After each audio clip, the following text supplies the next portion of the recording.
Greetings, gaming historians, and welcome to Lord of Lore, where we break down the lore and history of our favorite video games and fantasies. And today, we're returning to the world of Amalur to discuss one of the most prominent yet most mysterious of Amalur's races, and that is the Erathi.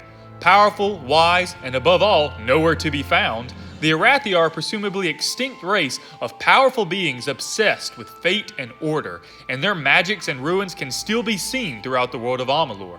But the question remains, who are these beings, where did they come from, and where did they go? Today, we'll be taking a deep dive into the game of Reckoning and surrounding context to discover all that we can about the Erathi. Now fair warning, there are spoilers ahead. Let's discuss. We will begin by discussing what we do know as showed to us throughout the main game of Reckoning. Firstly, the Erathi are an ancient race that disappeared countless years ago, leaving behind a plethora of ruins and sacred artifacts that the player can explore and discover. These ruins are notable for their aquatic scenery and stones that swim with blue and gold magic that is very reminiscent of fate magic. However, these magics are for more than decoration. Numerous historical events and factions can trace themselves to the Erathi in one way or another.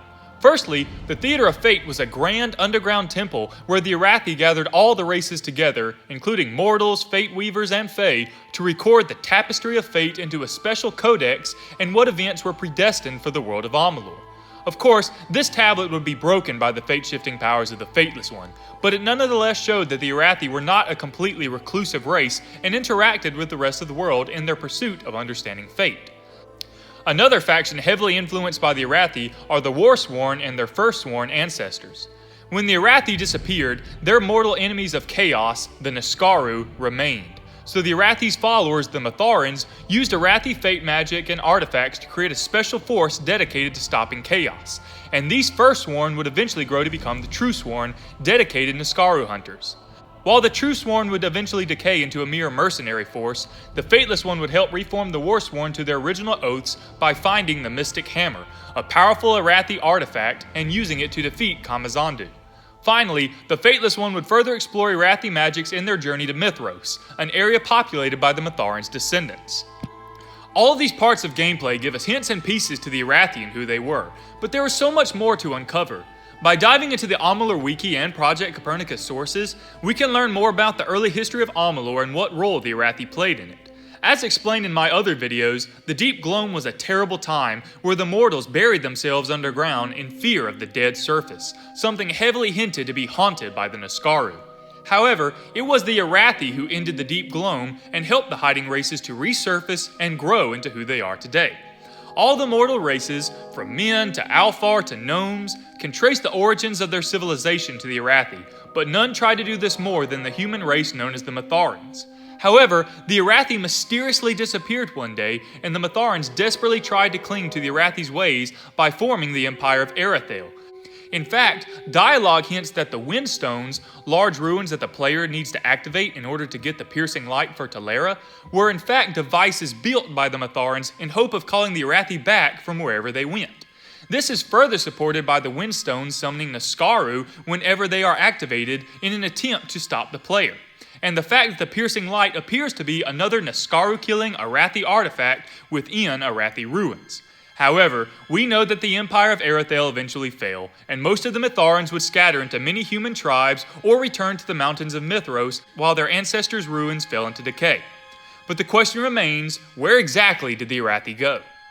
Well, for those of you who have seen my video, Who Are the Dragons, I have already explained my theory on the origin of the dragons and their place in the Great Cycle. Thanks to the numerous content both in the game and the cancelled Project Copernicus trailer, we know the Great Cycle refers not only to the cycle of the seasons, but also the entire world itself, and a constant cycle of destruction and recreation.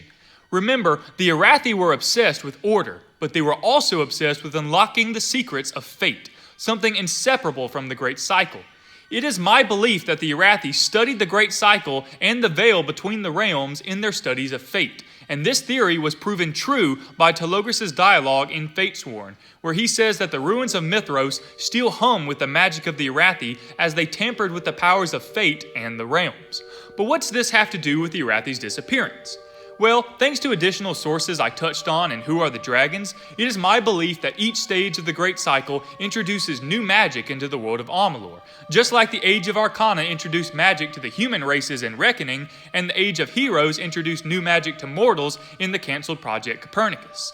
Because of this, and the fact that there is an order dedicated to keeping the deadly dragon Tirnoch contained, it is my belief that the dragons were the last stage of the Great Cycle, and it was they who would destroy the world of Amalur for the next turn of death and rebirth.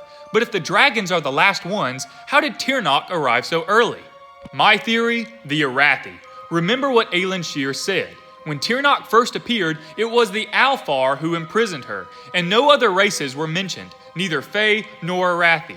In fact, the Winter Fae were completely unaware of Tirnoch's existence until she corrupted Gadflow, so the Fae seemed to be uninvolved in Tirnoch's war. But the Erathi weren't there either, the very same race that tried to reach between the realms in order to understand fate and the future.